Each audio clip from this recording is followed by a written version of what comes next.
Eventually it came to the part in the relationship where it's like, are you going to be all in? Because if you're not, I'm out of here. Like, Right, I'm done. right. I'm done. Yeah. I'm all in, but I can't play these games.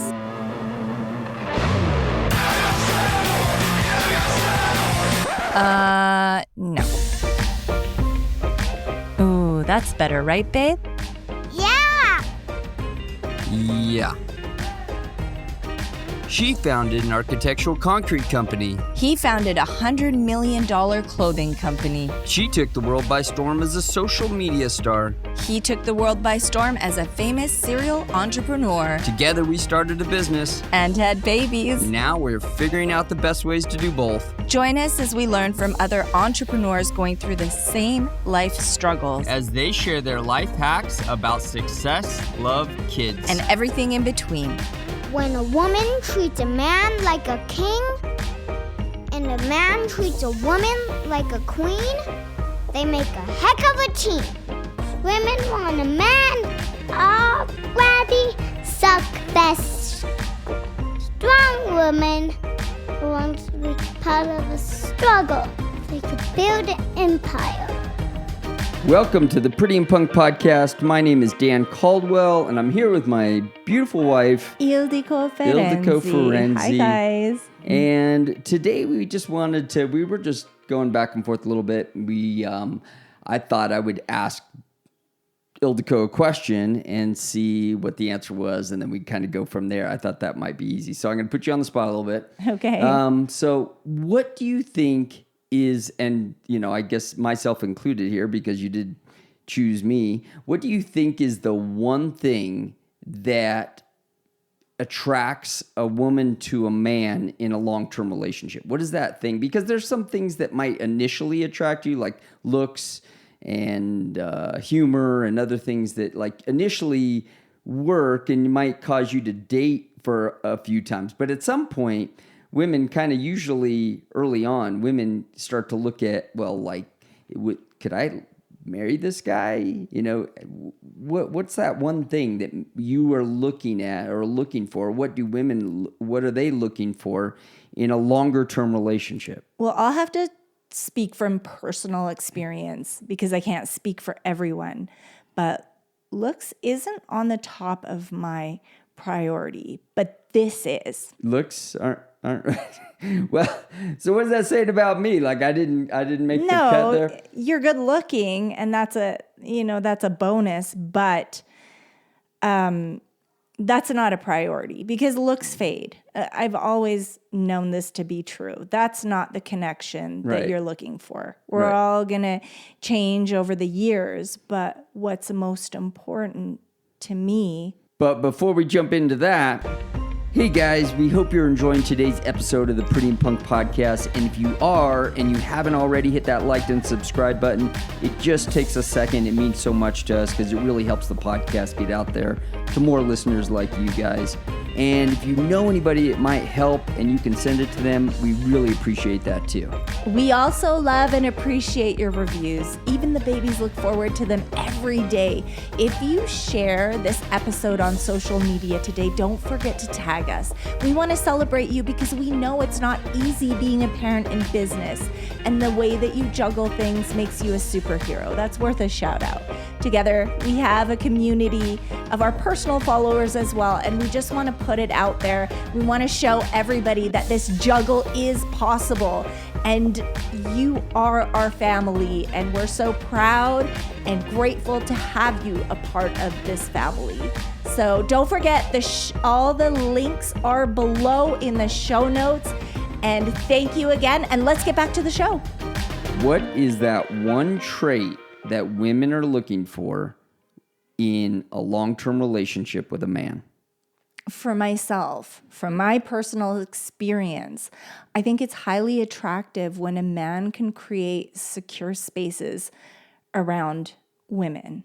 So for me, to feel safe, to feel protected, to feel like I can trust them, that I could just close my eyes and trust that he could lead me in the right direction, which is a faith-filled, masculine, God first. God first, knowing that he has my back in every way. So not just leading me and learning through faith, through business, but also knowing that this man is going to protect my heart, my soul from enemies, from bullies, but also protect my children.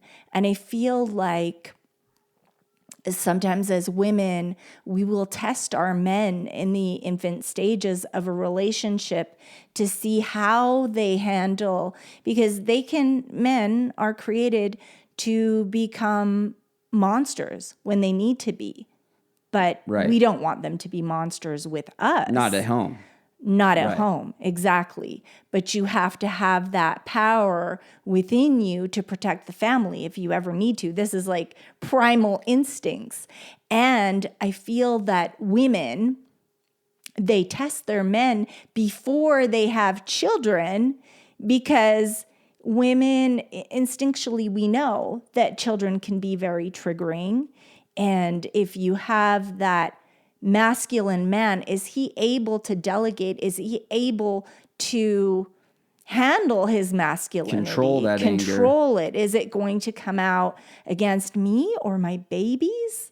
Yeah, because you could be a great leader and be someone who is throwing their weight around at people, thinking, we've talked about this before, that how you lead your business is not necessarily, and I think they should be more probably than Parallel. most, think that they should be a little more the same, but towards how you lead your family. Not, I've never found myself as a dictator at the office. I want people to follow me because I am listening, because I believe in them, and for the same reason, I think at home, if you're trying to take that manner of leadership home and you're yelling at your spouse, yelling at your kids, that's not how you lead people. And sometimes there's this, and I've always been attracted to a fatherly type male figure. My brother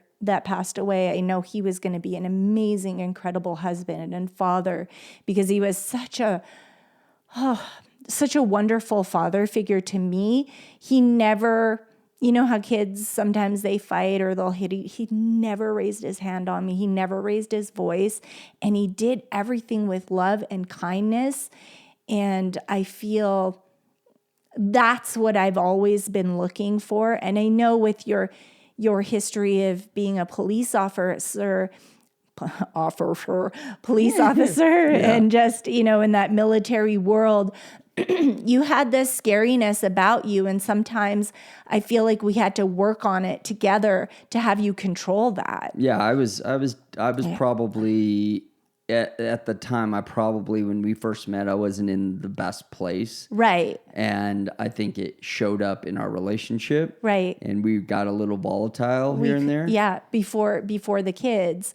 But you had a lot of stress. Plus you had trauma from other relationships. I had my own trauma, but I was really looking for that father figure type. I know this sounds weird, but like a protector. I call it a father figure, but I think as women, we do want that protector, because my mother had to be both the male, the masculine and the feminine. And it's so sad because she was so tiny.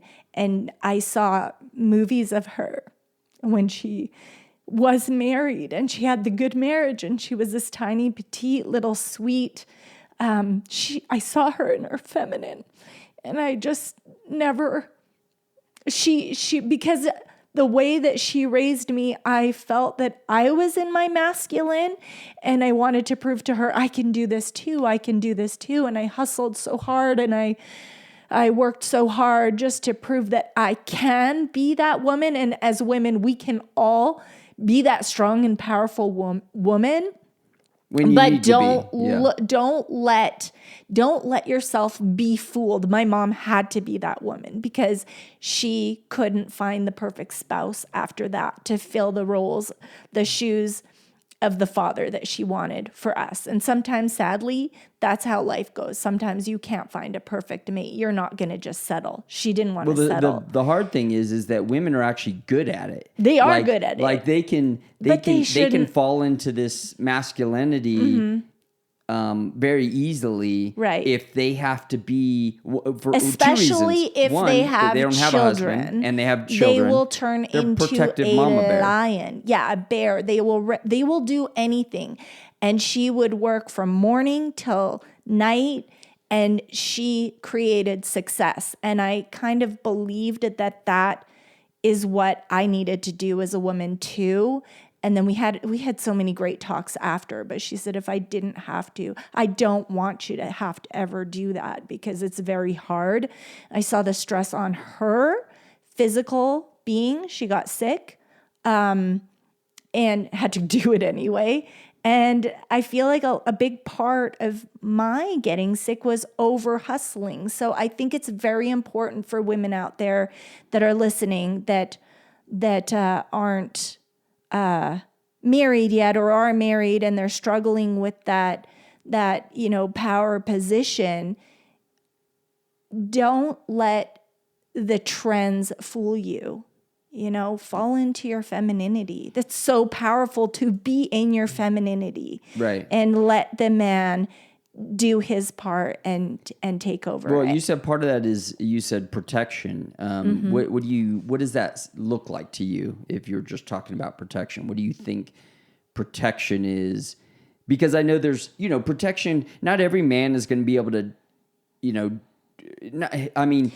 want to show up by fighting everybody around you. No. It's not that type of protection. That's not what I mean. But of course, if someone's disrespecting family member, friend, anyone out there, you want to acknowledge her feelings and let her know that, babe, you're my number one. There may be women trying to flirt with your man. There may be women trying to degrade you in front of people, and your husband just steps in. And it doesn't have to be vulgar or mean or abrasive, but there's things that you can say that make your wife feel acknowledged and let everybody know around her, like, listen, this is my wife. This is my spouse. She's my number one. Just like in the Bible, don't mess with her. Like just a little inkling of, do not cross that line. This is my wife. And also, if a woman has something bothering her, and it could be something so simple, we have things that are on our plate, to have the man acknowledge her, and this makes her feelings, her life feel protected. It could just be little things around the house, just talking to her, getting that connection with her, and it lets her know that he is willing to do something about it, not just shovel it under the carpet, because sometimes the talks are long, sometimes they're complicated, but just that feeling of knowing that together we're going to do this work. Right. And we're in this together as a team, that gives her comfort. Don't avoid it. Just let's face this together. Yeah. And for you too. I mean, a good wife will also give her husband that security. Right. Yeah, I think there's it's very, there's like a lot of words that could explain it. It's protection, it's masculinity, and like we said, it doesn't necessarily mean masculinity like you got to, go fight everybody. It's not that type of masculinity. It's protection. It's just this giving her, well, like when I think about masculinity, I think about leadership also. So leadership would be kind of another version of that. Absolutely. Yeah. And because when you're in that leadership role, it's not like I think it gets confused when people talk about leadership. Like, right.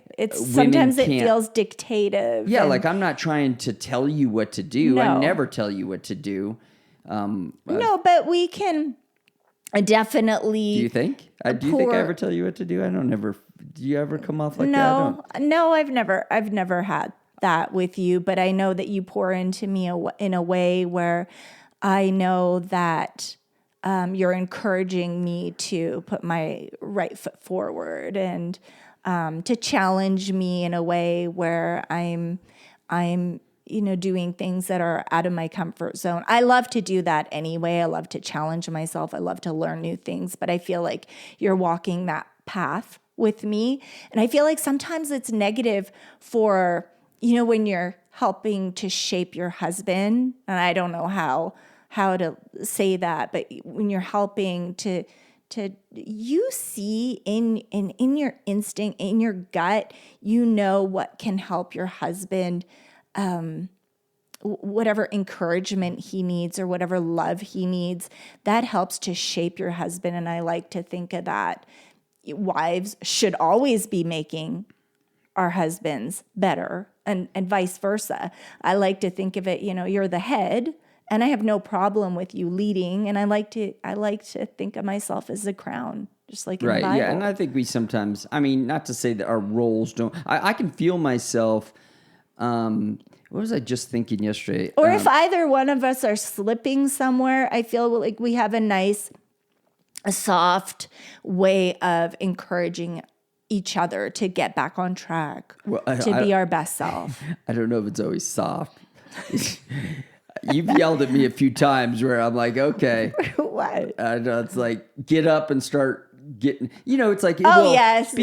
Maybe when I'm what is it called? Overstimulated. No, I think it's you falling into a position that you shouldn't have to be in. It's like when I get into this reactive position, like sometimes I might be tired or things are wearing on me. Right. And so I kind of, like the kids will be doing something and I'm kind of like, I'm just going to be quiet. Right. And hide so for when a you second. have to repeat yourself several times and it's like, well, how do I even, Dan? Yeah. Take care of this. And I know. Or whatever. I don't think that's the words. I should have stood up and took care of it already.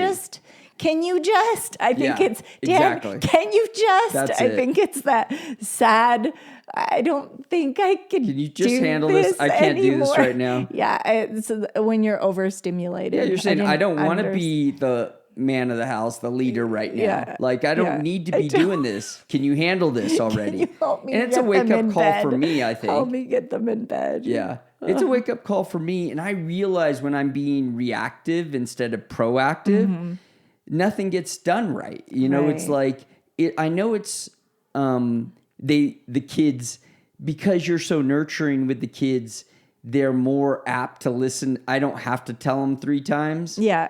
And so it's I should be doing that. Right. But sometimes I find myself in my feminine trying to hide in the bed. Like, I'm just going to hide back here.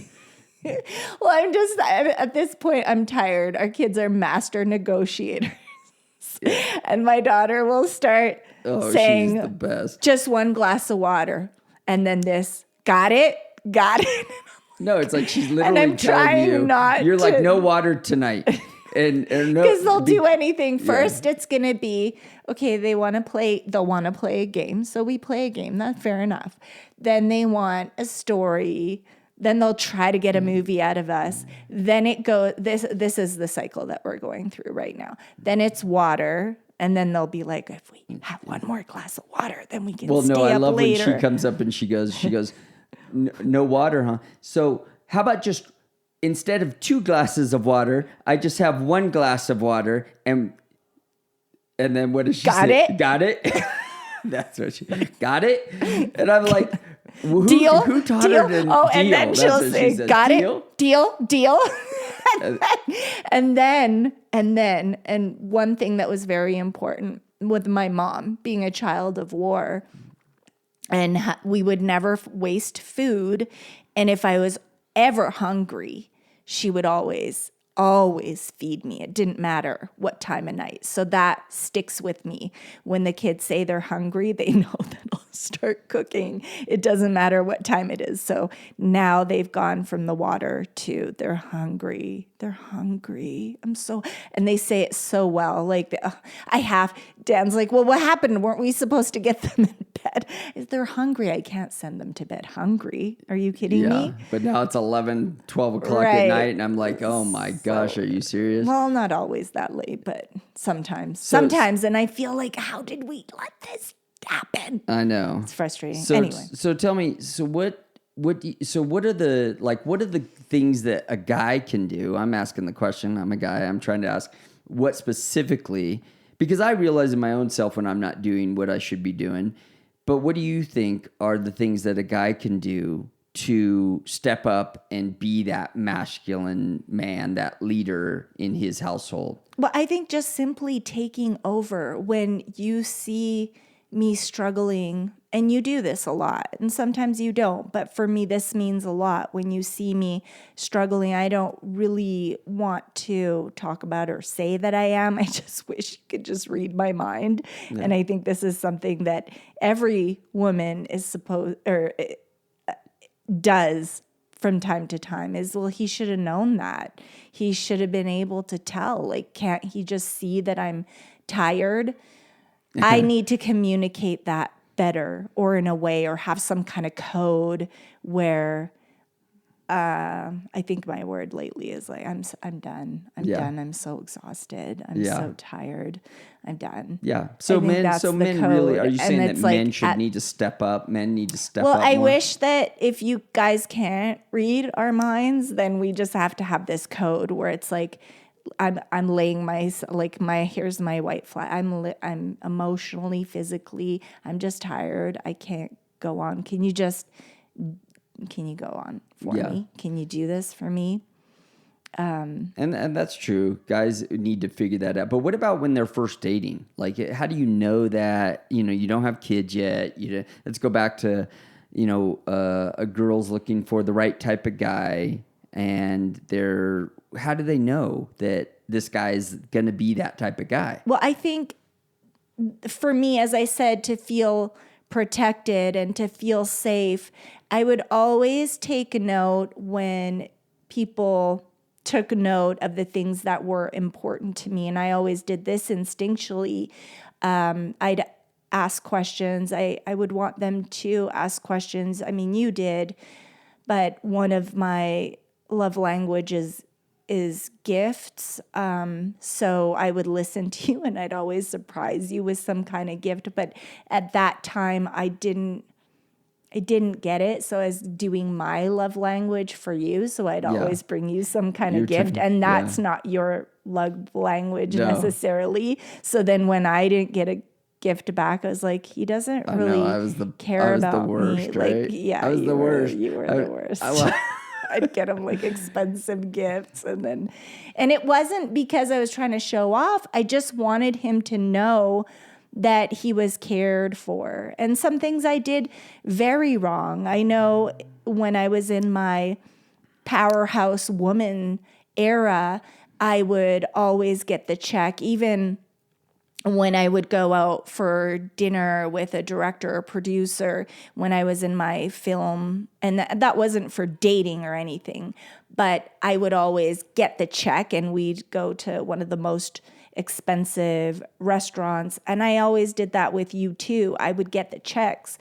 And now I'm like, if I could just go back, I wouldn't have done that. But I'd always remember if someone had a conversation with me after and they repeated the things that were important to me. They remembered that I loved champion roses, the color pink, like these things I would take a private inventory of. Right. And I would feel that they care. Right. That my feelings are safe with them. Right. And I guess I liked experiences like, taking you to Super Bowl as our first date, and the time we jumped on a helicopter, surprised you, jumped on a helicopter and flew to Catalina. It's like, I was trying to do things. I guess I didn't see the gifts as much. And I'm not really into, the funny thing is now, once I got once I was dealing with my health issues, my love language changed drastically. It's more about memories, and photo shoots are important to me. It's really important to me if you could just catch me candidly with my kids without me even knowing. That's like huge for me, I think, for every mom.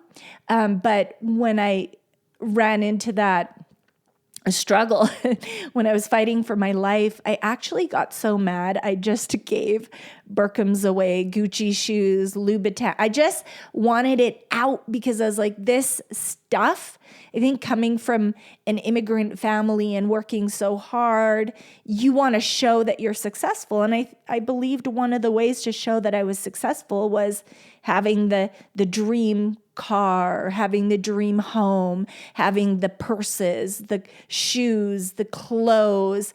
It all changed. I'm successful. I don't have to wear Chanel everything. I don't have to have 10 Birkham's. I literally just gave that stuff away because I was so mad that I hustled so hard, that I worked so hard. And I think you only kind of run into this, when someone tells you, listen, you only have this and this many days left. And then you get mad. And then you start to figure out, how did I get sick? How did I run into this problem? And then, first it's disbelief, and then sadness, and then anger, and all the grief steps. So I was going through that thing. So the gifts aren't my priority anymore, but experiences, memories, those types of things. I think either way, it was the thought that counts, right? It's I wanted to surprise you. And I also wanted everybody to know, do not expect anything from me. When I was mentioning how I was in business, so I had to deal with men, and I never wanted them to feel like, oh, she's going to owe me later. It's like, here, I got the $300 dinner, $500 dinner. It's on me. See you later. It's about business. Don't even think of me that way. Right. Because I know. Yeah, you told me a couple times where you went to the bathroom and paid the check. Always. I mean, even with you, I don't know how you felt about it, but I wish I could go back. I mean, that's the male, like a man wants to take care of a woman. Yeah. And I had a habit of covering everybody's checks. I think we were fighting, and that's one thing that bothered me because you were wealthy. I felt like a lot of my friends. I think you should take turns. My best friend that I was talking about before, sometimes we would cover everyone's bills. Yeah. Like when we would go out, because we knew some people couldn't afford it and we wanted to go to nice places. So sometimes we would cover everyone's bills, but we would always have a two-way street between the two of us. Sometimes I'd get it, sometimes she'd get it, sometimes I'd get it, sometimes she'd get it. And I feel like that's the way it really should be. Oh, for sure. And I felt like we're always getting the bill. We got to start shaving off these friends. They're just taking advantage of us. And that would make me mad because I was at a point where now we're a team, but people are just taking advantage of us. And it would hurt me because I could see people taking advantage of you, but you wanted to be nice. But then we came to and now that we have kids, it's different. Well, I enjoyed that you paid the check sometimes. Like, I think it's part of that piece that you were willing to do that, like that you were thinking about doing that for, like, it was just something, I don't know, in the back of my head, I think it created the whole package. It was part of the whole package. You wanted a sugar mama. Just kidding. I'm kidding. Okay. Okay. I'll take that. Oh, dear. No, I just think that there's so much that goes into masculinity and leadership, and it's you probably feeling comfortable. I think we had the discussion when we were talking about doing the podcast. I had, that was the last podcast, a couple podcasts ago. We were talking about just making you feel comfortable about not that I'm all in, that I'm never going to leave you. So you feel this version of early on. You said I didn't always come off like that, and I that I was didn't have the right language that made you feel comfortable in a way that, hey, look, now I tell you we're married. You're never going to get rid of me. You're going to have to dump my body off the side of the freeway or something. Please, that's like, gross. you're never going to get rid of me. So I'm here for life. I want you to know that you never have to worry about me leaving. Right. And I think that integrity, plays into it a little bit. honesty, obviously all that. And I should have mentioned that, but that, yeah, of course, that's really, really important, because I think in the infant stages, I know you thought that I was attractive, and I did have a lot of male friends around me, and you had a lot of female friends around me, and we were probably dancing with this not being able to fully trust each other. And also... And we lived in different countries. Yeah, that was hard. But I felt so betrayed when I went all in and then you didn't. And I feel like a lot of guys do that. They're nervous because of the past trauma from their other relationships. They're like, well, what if she hurts me the way this person did? For sure. Maybe I just won't talk about the people that I'm talking to. But eventually it came to the part in the relationship where it's like, are you going to be all in? Because if you're not, I'm out of here. Like, I'm done. I'm done. Yeah. I'm all in, but I can't play these games. We were definitely rocky. Yeah. Because I didn't want to let go of those relationships. Just in case. But that's past trauma. I wasn't trauma. even doing anything. I was just talking to people, and I didn't want to let their relationship go. For me, because I wouldn't cross the line, just talking to me felt intimate. Like, I'm not a loose person. I'm not the one that, you'll never find someone that'll say, oh, I'm the as you said, you called it a unicorn. Like, I'm not the person that, of course, I liked, and I dress differently now, but I did dress in a certain way. And well, I didn't even think we crossed that line at that time. We were just talking then. Well, no. When we were friends, it didn't matter because I'm doing my personal growth. It did matter. But when it when it started getting serious, and you said, I don't want you talking to anyone else, and I listened to that, and I felt like you should probably be doing the same. And I think it wasn't until you had a medical emergency, and I was supposed to check your phone for something. Yeah. I can't remember, but I saw these texts and I was like, I'm not going to see this guy again. I'm not going to see this guy. Like, we're serious now and you're talking to people. This is not cool. We're done. I'm done. Cool. I'm done. I have more value than this. And then it came to the seriousness of like, I think I didn't feel worthy now. And I felt like at some point, like, I'm sure a lot of guys deal with this struggle. You were this, I don't know. Yeah, I don't know how to explain it. You were just this. My friends, and I could see it, my friends were billionaires. I'm not talking millionaires. I had friends that were billionaires. But that's what I mean. And millionaires. But that's what I mean. But he may have not known that I was brought up to not cross the line, which is why I had these types of male friends that respected me, and which is always why I would pay my own way with everything. I never, ever I'm doing my self-work, and I think that that's attractive to a certain kind of person. Because you're business and stuff, and we're way, way, way off track. But, we are now. But I think just saying that, I think I saw my insecurities of seeing you talking, you were having these business conversations with these, business owners that are in your field. Yeah, construction. And I'm going like, well, I don't want to let go of, these girls that I've been talking to. But I wanted you to just show me that you're 100% in, fight for me. I've always wanted someone to fight for me. And I think that, I know doing the work that has to do with the trauma of feeling with my father, leaving the family, abandoned, my father figure, my brother dying, even though it wasn't his fault or my fault or anybody's, abandoned, and then a marriage falling apart, abandoned, even though it was my fault. But I just wanted someone to fight for me. And that's another thing. I mean, that's a eureka moment in this. I wanted to see someone fight for me, again, to make me feel safe and protected and like I really mattered. Yeah.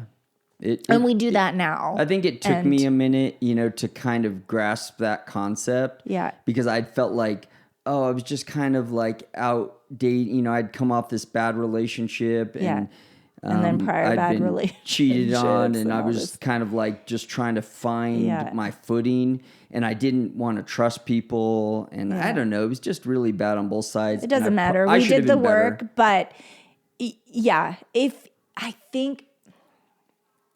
don't know why I keep saying I think, because I know we've done the work, but being 100% all in. And sometimes that changed the game for us. Sometimes one person will get hurt, but if you go 100% in, we're together and none of us are hurt, but just taking that leap of faith. But you have to do the personal inventory in the beginning. You have to do your goals. You have to have the same type of mindset. You have to do all that work in the infant stages. And when you see that your partner is willing to put in the work, nobody's perfect. I think, would you say that going to Tony Robbins kind of helped us? Like, I think it kind of, like, there's kind of a marker there when we went, especially the second time we went to Tony. I felt like after Business Mastery, we kind of like started to shed all that old personas and becoming kind of a new version of ourselves. And not just, I think maybe it was I don't know if it has to do fully with Tony, but I know that we were able to put things on paper. We were able to commit to ideas. We knew that we were eventually going to lead people and coach people, and all that is coming into fruition. I do believe that he challenged myself to, when I was told in my prior marriage, one of the big things was that had us fall apart is that I was told that I wasn't going to be able to have children. And when Tony said, pray for, like, I can't remember his words exactly. It's been a while, but he asked you to write it down, to pray for, to dare yourself to pray for unbelievable dreams. And I just said, you know what? The most impossible dream is to have a baby. And that happened. So people out there struggling with infertility, even if it's been years, because it was years for me, it happened. Do not underestimate the power of God. I helped a little bit, just a little. I did. You took part in it, of course. But when doctors tell you that something is going to be impossible after tests, don't always believe them. And I think that whole mindset and just, having the courage to do things that are impossible, that had a lot to do with my healing process. I put my life in the hands of God, but you have to believe and you have to push yourself. So I love that we're always willing to do work, that you're not the guy that's like, I'm good enough. I'm perfect the way that I am. No matter what successes we have both reached in life, we are willing to learn from other people and challenge ourselves and grow. And I think that's key for raising our kids. But I really like that about us. And I've always seen that growth mindset in you in the beginning of our relationship. And I think you saw that in me, but we've always been willing to do the work, no matter how silly or whatever it is. We'll try everything. Yeah. I love that one of our first dates, though, was Tony Robbins walking on the coals there. Yeah, that was awesome. That was fun. So I think that, men, if you're out there, just remember that, great looks, good looks are always, great, but not everybody is blessed with that. Of course, myself, not blessed with that. So I was born lucky here. And we have to, if you can work on yourself, if you can work on who you are as a man, that, like you said, babe, that looks aren't always the first thing women are looking for. They're looking for security and protection. And if you can be the best at that you will find the woman that you're meant to find. Yeah, 100%. Because they're out there and they're looking for protection. 100. It's protection, the safety, and also having what happened to Adam and Eve, right? Adam was not far from Eve when she took the apple. In the Bible, it says that he wasn't far. He knew what was going on, but he didn't speak up. He just kind of let it happen. And it's almost like the man that's exhausted. He's just like, I don't want to hear it. He's Adam, maybe he was in that state where he's just like, whatever, I'll let her do what she wants to do. No, we need a man to guide us. What is right? What is wrong? Guide us in the right direction. We need the keeper of the garden. And even if you don't have the magazine cover looks and the muscles, if you have that leadership where your woman knows that she can lean into you and you're going to push the family in the direction of what's right. And you do have the looks, babe. But I'm just saying that it's not the looks are going to one day poof, they're going to be gone. Go for the guy that can lead, that will push you in the right direction, that won't let you go down the wrong path and take a bite of the apple. Yeah, because that you can just get better and better in. Mm-hmm. That you can grow in and you can learn and become better and ultimately have a better relationship. Yeah, 100%. Together.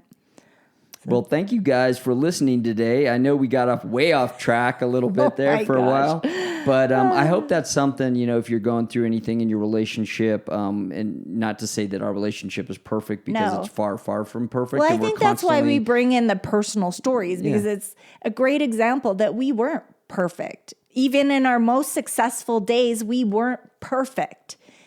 We always struggled with things in our life, and we're always growing. Everybody, every single one of us. Don't look at the Instagram life and think that people don't have problems. Everybody's growing. Everybody's learning, and hopefully they're learning and trying and growth, having that growth mindset, so that you can always be better. I mean, I think one of the most liberating things I ever did was start to read relationship books. Right. I mean, I think there was a point there when we were having some issues, and she had suggested it was the Tony Robbins. Again, Tony Robbins. It was the Tony Robbins relationship DVDs that he had. I did it, and I did it, and I thought that he was doing it too. So I did all the work. Oh no, you bought them, didn't you?